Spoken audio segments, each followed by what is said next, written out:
Eastern Conference Finals. Knicks hosting the Cavaliers after an epic Game 1 comeback win. Knicks fans out in full force. See if they could do it again. Late in the first quarter, Karl-Anthony Towns drives inside, gets the lay to go over Jarrett Allen. Then Towns forces his way in the paint. Tough two over Allen again. Knicks trailing by 1. Yeah, Cat likes that. Evan Mobley driving inside.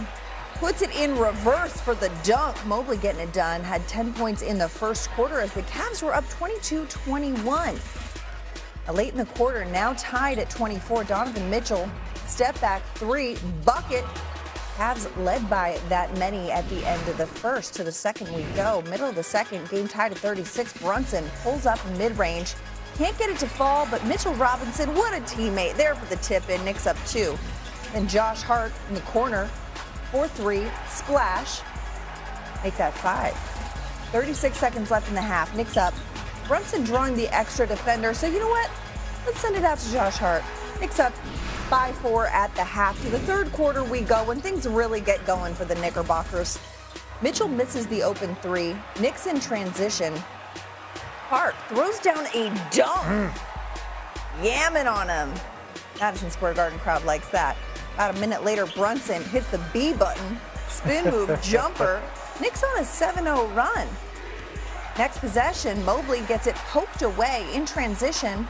Hart finds Mikal Bridges, lays it in, make that 9-0. Chalamet likes that. Brunson driving, kicks it out to Hart, 4-3. Boom, goes the dynamite. 14-0 run now. Off the inbounds, Hart, in the esteemed words of our friend and colleague Mike Breen, bang! That caps an 18-0 run, the Knicks' longest unanswered scoring run this postseason. Knicks up by 15 after 3. Cavs with the steal off the inbounds in the fourth. On the other end, Jalen Tyson gets the layup to fall. And the Cavs are chipping away at it. Down 85-78, and James Harden passes to Mitchell. Floater, that's good. He had 26 points. And it's a ball game in the fourth. Hart finds Bridges. Corner 3. That's good. Knicks up 13. Crowd's loving it. Brunson, mid-range, bucket. Hitting the shot off balance over James Harden. And the Knicks up 97-58.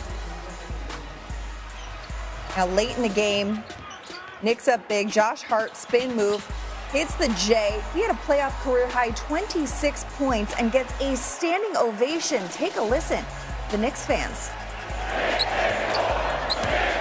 Stephen A. Smith joins us now on SportsCenter. Stephen A., your Knicks take game 2, making a statement with what seems like the pivotal moment of the game, that 18-0 run to start the third quarter. What did you notice about that dominating stretch that helped them get the win? Well, I would love to tell you that Josh Hart had to hit 2 3-pointers. Jalen Brunson hit another one. Karl-Anthony Towns closed the quarter with a 3.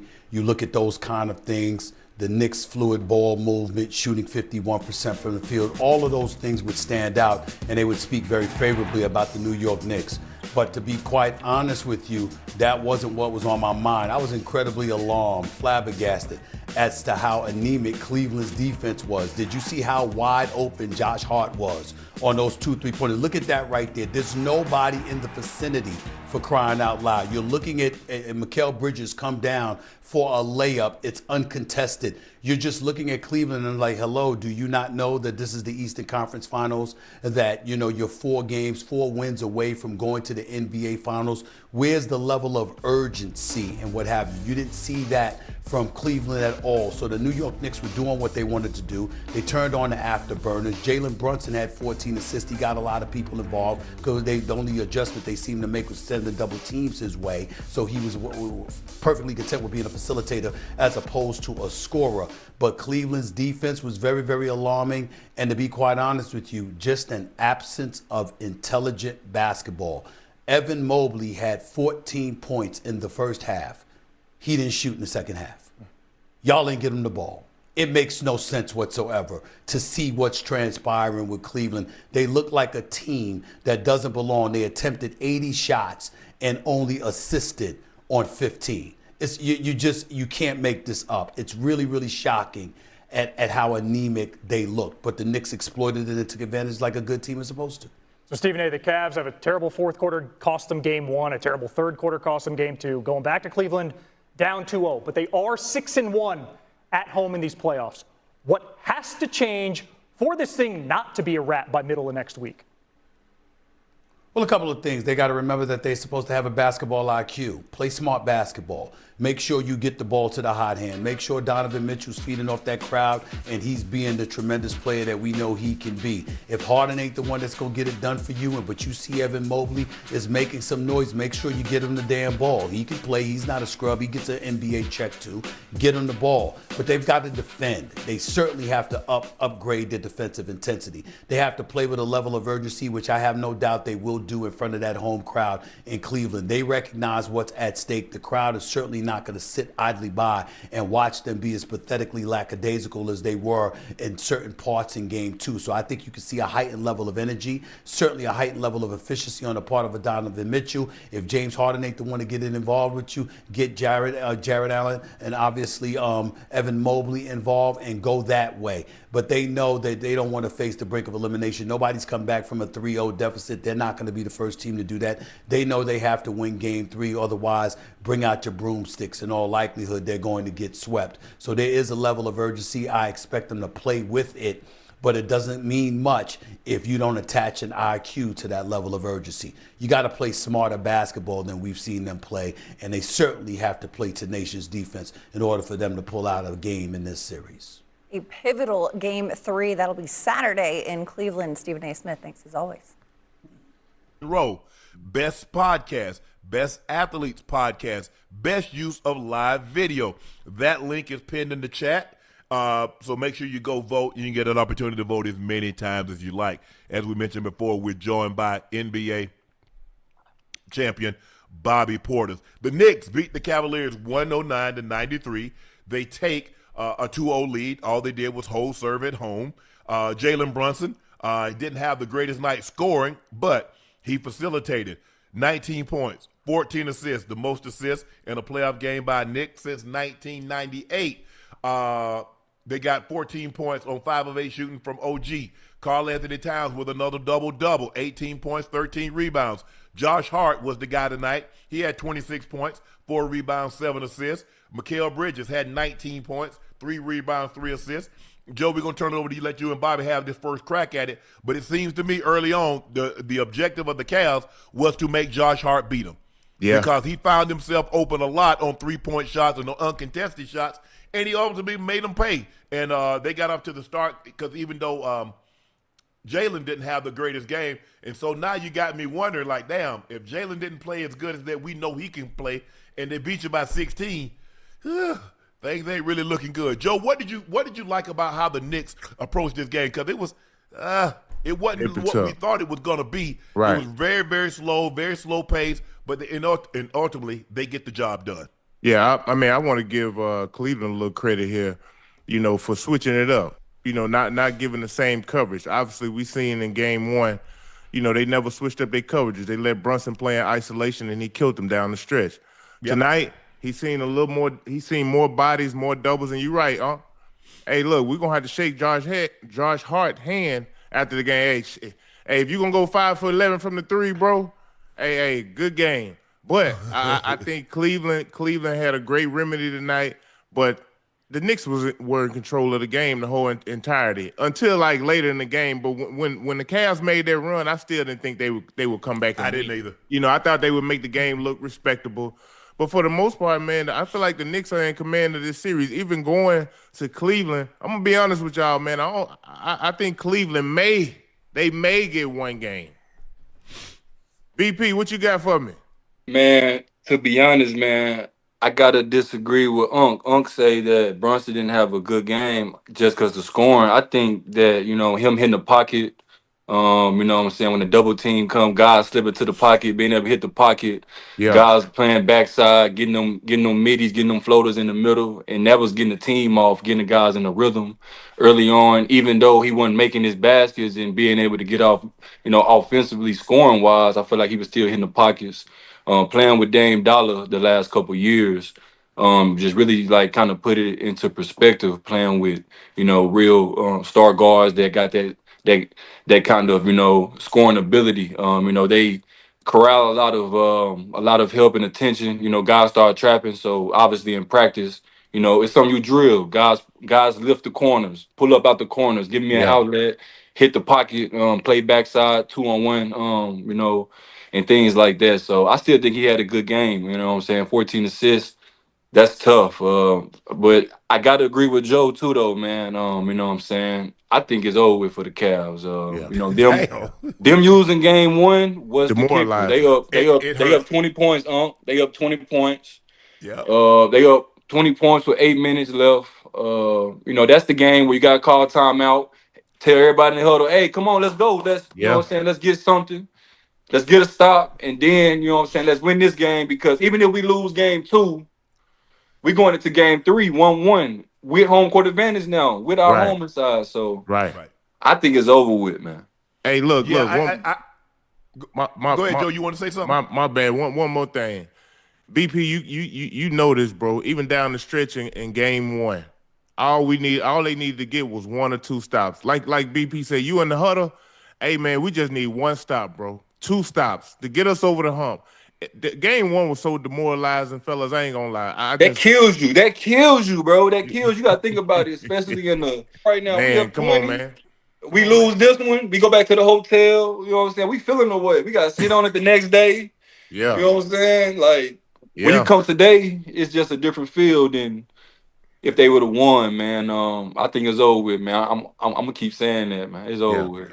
Yeah. Yeah, I agree. Look, when I say Brunson, I'm looking at his shooting and considering how well he's played, because he's been phenomenal. He's been able to score the basketball. He's been able to facilitate, and they made him more of a facilitator today than he normally is.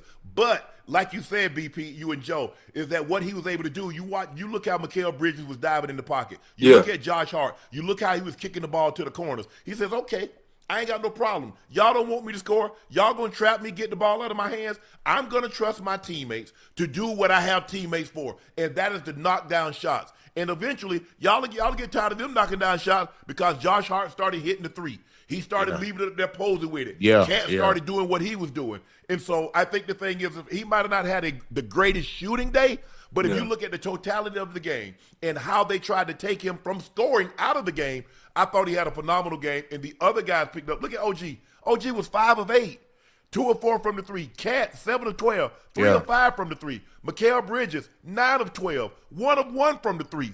So, okay, maybe I didn't shoot the ball well, but everybody I was throwing the damn ball to shot the cover off it. Absolutely. And so I can live with that. Absolutely. Joe, what you got for us? I mean, listen, the Cavs came out with a good game plan. Obviously, defensively, based on what happened in the first game, being down 22 with 6 minutes to go, and allow them boys to come back. Coming back this game was something different defensively. Obviously, wanting to stop Brunson, having success doing that. He still was able to score, but obviously he facilitated a lot better, having 14 damn assists. And what I like about the Knicks is each night, if it's not Brunson, it's somebody else. Tonight, it happened to be Josh Hart's night. Sometimes if it's not Josh Hart, it's OG. It's Cat. Yeah, or OG. So I think it's happening by committee. If teams decide, hey, we're going to come out tonight, we're going to stop Brunson no matter what. We're going to trap him. We're going to make him get the ball out of his hands. And we're going to let Hart, or whoever it is, they're going to have to beat us. If Josh Hart has a night like he had tonight, so be it. We can live with that. And hell, that's what got him. Well, check this out. If Josh Hart going to beat us, y'all do know this is a career high for him in the playoffs, right? Yeah. Yeah. 6, yeah. So yeah. if I'm Cleveland, I'm kind of living with these results, but at the same time, it's hard to trap Brunson, because these are veteran guys who have great chemistry, and they know how to play well with one another. There aren't many teams who trap Brunson and make him get a ball up. You know what I mean? And I just felt with OG, Hart, and Bridges has been playing great. I mean, since the first round against the Hawks in the last couple games, he caught fire. He's been hot ever since. He was hot in that Philly series when OG didn't play. So they got guys who are capable, bro, and putting up big numbers and scoring the basketball, and not only just scoring, but just making the right play, making the right plays. And tonight, that's pretty much what happened. You pretty much take their bench out of it, and you look at the Knicks starting 5, they're all pluses, bro. They're all pluses. So they leaning heavy on their starters, and they doing a great job. Well, this is the problem, and BP and Joe. If you look at how game one went, you did everything you can. Then you come back game two, you change the game plan and trying to stop one of the elite scorers in the NBA, and you still lose the game. Hell, not going into game three, even though it's going to be played at home. What do you do next? What you do next is just do the next? same thing as you did tonight. You I got to would think agree. about it. You got to think about it like real shit though. Like sometimes for some people, bro, like it'd be easier playing at the crib, shooting them wide open trays. You know what I'm Yeah. saying? With your mama there, with what I'm Yeah. saying, your kids, with what I'm saying, your grandma there. You know what I'm saying? For to go Yeah. home tonight, get you some good Yeah. food, talk about the game a little bit. Yeah. But when you take your ass on that road and you open Ooh. and somebody yelling at you or something, you know what I'm saying? Just the effects. I got to try one more Yeah. time. You know what I'm saying? That's Yeah. always been the NBA. Like Yeah. that's always been a thing. Like in the playoffs, you got to pick somebody to beat you. Yeah. I remember in 2022, we picked Grant Williams to beat us. Man hit 9 trays, man. He did. Man took 20 of them, man. Yeah. So like, you got to pick somebody to beat you out there, bro. Like you got to pick somebody to beat you. Yeah. I agree with you, BP, because guess what? Joe, you said he had a career high. I'm gonna see if he have another career high. Yeah, come back again. I'm gonna see, because I know Brunson. Yeah, Brunson had 19. I know Brunson can go get me 30. I Yeah. know he can get me 40 in a playoff game. Yeah. I'm not fooling with him. I'm trapping him. I'm taking the ball out of his hands. I'm gonna see if Josh Hart can do again what he did in game 2.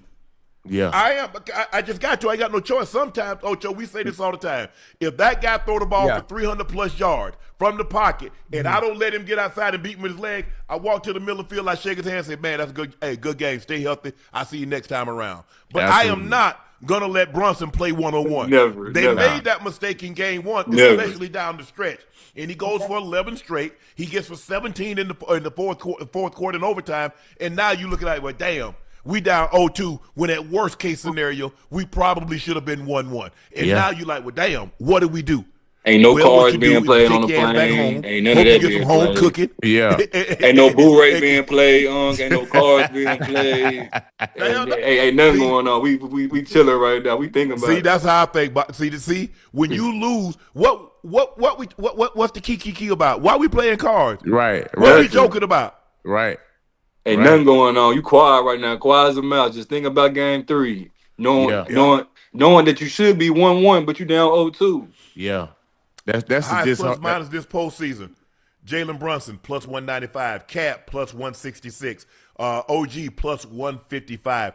They're cruising. Max Strus has 6 turnovers, 3 buckets, and look, they got James didn't have any turnovers tonight. But Joe, BP, what am I gonna do with 2 assists? What am I gonna do with that? If he's not gonna give me 40 and 2 with 2 assists, what am I gonna do with 18 and 2 assists? What am I supposed to do with that, BP? Man, I don't know, man. You know what I'm saying? Sometimes, bro, like for real, bro, like that moment, bro, just be the moment sometimes, bro. You know what I'm saying? Like when you get in that mode and you know what I'm saying, you're trying to get a basket and you're trying to will your team to a win with the scoring. You know what I'm saying? It's like sometimes guys get in the modes where like they don't like, you know what I'm saying, make the right play or whatever it is. But to me, in my honest opinion, he was making the right play to Murrow and them. Like they just couldn't hit no shots for real. Like it ain't more so about him like not having an assist or not. He was hitting them. You know what I'm saying? Murrow went like 0 for 8, 0 for 9, 1 for 8 from Tracy or something like that today. Like if Murrow hit a couple of them threes to stop the bleeding and stuff, the game could be a lot different though. Like they had a lot of great open looks that didn't go down. You know what I'm saying? Sometimes, you know what I'm saying, scores like they get in that mode of trying to will the game with scoring, but you know, he was still making the right passes to everybody. They weren't knocking him down tonight, bro. It was a little tight. Helped him out. He helped them out in the Detroit series. Remember, he caught fire. Yeah. Strus caught fire in game 5. Yeah, and he caught fire in game 7. 7. And so they're like, well, hey, we gonna try to ride this wave again. Come on, bro. Hey, I ain't got. That's all I had. I'm done. Don't come back over here. Don't come back to my house and borrow no sugar because I ain't got none. Listen, Don't do it like that, man. When the Cavs get home, you know, I expect Strus and Merrill to play a lot better. When I say better, meaning making shots. Yeah. But hey, BP, I understand what you're saying about Harden making the right play. But we so used to him scoring, bro, at will and at ease. And just to me, from my eyes, it just seems a lot harder for him to get by his man and to be able to get to the rack and shoot his floater or get all the way to the bucket. Yeah, we get it from time to time, but for the most part, it's kind of challenging for him. So he passing up. I think for me, he passing up a lot of attempts or times to be aggressive just to make the right play. And sometimes, bro, as a scorer, one of the best scorers ever played a game, sometimes you kind of got to force the situation a little bit. It just depends on the situation. I appreciate him for not having no damn turnovers. I know he was still a minus 22, but hell, when the last time he didn't have a turnover, fellas? Oh, goodness. Yeah. That's a stat right there. That's a stat, man. Because if you look, I just don't know how many games they're going to win.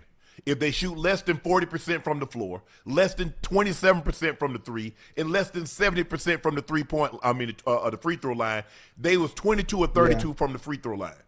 And when James Harden, he shot 6 of 15. Donovan shot 8 of 18. I just don't know, and I understand based on what Strus did in Game 5. It's a bad matchup what for him, did man. In Game 7. Yeah. I can't rely on that. It's a bad My matchup. guys have still got to be able to be my guys. Yeah. Now, sometimes, man, you know what I'm saying, you just get them bad matchups, bro. Like sometimes you get the wrong matchup. Like the team that was gonna beat the Knicks was Detroit. They had like a great chance to regular season dominating them, things like that. Gave New York trouble all year.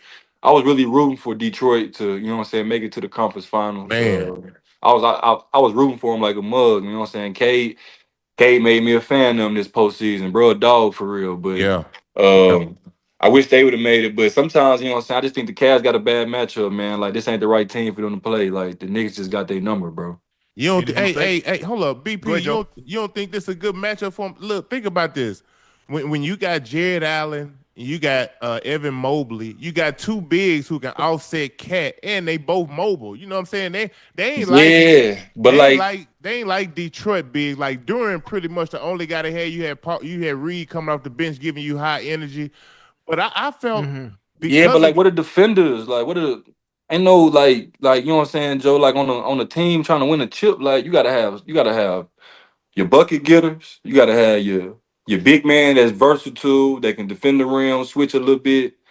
And you got to have 3-and-D guys that can really play defense for real and play and guard one-on-one. Like they ain't really got I don't know nobody that can check Brunson one-on-one. That's why they trapping him at half court, doubling him and stuff. Like now they get in the pocket, like they ain't got nobody that can like check motherfuckers one-on-one, like that's real, like respected defenders that ain't getting them ticky fouls. Like, you know what I'm saying? It's different. Like I guess that's kind of they ain't got no Casey Wallace, they ain't got no Dylan Harper, they ain't got no Lou Dort. You know what I'm saying? And like they ain't got none of them. Like that's the difference on championship teams. Them 6'5" to 6. What caused Detroit, Joe? Turnovers. Yeah.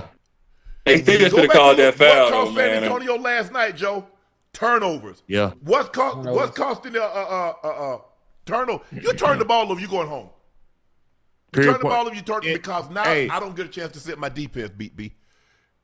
They scored on my offense because we tried to hustle back and get in position, and we didn't get a chance to set up anything. It's like what we talked about last night, is that you turn the ball over on offense. Well, your offense is not made to play defense. Your defense is made to play defense. Yeah. And so you do that, it's just like you're going to need, in order for them to win this series, Donovan Mitchell and James Harden are going to need to be special. And the question is, can they be special over the next 5 games if needed? I think so. I think these guys going back home, like BP say, they getting at home cooking. Hopefully, they understand the moment and what's at stake. First off, hell, you don't want to make it to the conference finals and get swept. I know you. I know they don't want to do that. I think these other guys, Strus, Merle, Schroeder, I think these guys will play better at home. But at the same time, fellas, I agree with y'all saying about the perimeter defense. Detroit got plenty of perimeter defense. It's just hard, man, when you can't leave a guy on the island and be like, hey, bro, you by yourself. We got to get a stop, though. You know what I mean? If we got to draw so much damn attention to Brunson, and we know these guys around him shooting the cover off, shooting the blood out the ball, damn, man, how we going to win? Now, it's me versus you. BP, in the playoffs, We know all y'all plays y'all gonna run. Y'all know all our damn plays. Now it's about who wants it more, bro. That's it. Like Yeah. we ain't doing nothing different. Yeah, we might switch up a coverage or two on how we play the pick and roll or how we guard a man. But for the most part, bro, it's will versus will. Well, hell, based on everything we saw so far from the Cavs, I mean, defensively, you already know what it's going to be. The chance of them even winning at home, being comfortable, like BP say, in front of your grandma, in front of your girl, you know. I mean, it's all about the eye test, huh? And then obviously, Joe, it's all about matchups. Like BP say, this is just a bad matchup for them in general. And we all said it before the series even started.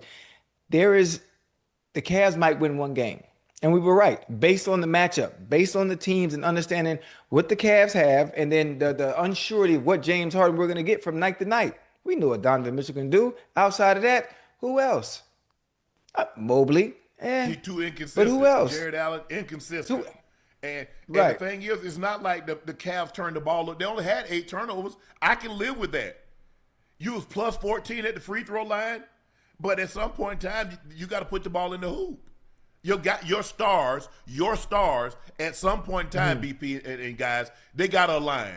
It's really that simple. If you think you're going to win a series with just role players, yes, everybody doesn't have a bench like San Antonio. Everybody doesn't have a bench like OKC. We get it. But when their stars need to shine, they shine. Yeah. Wemby showed up in game 1. Castle showed up in game 1. Guys showed up. Shea, look at what Shea did last night. Shea showed up. He had to. Yeah, they got production off the bench, but Shea needed to be Shea. Shea couldn't play like he had been playing against the Lakers.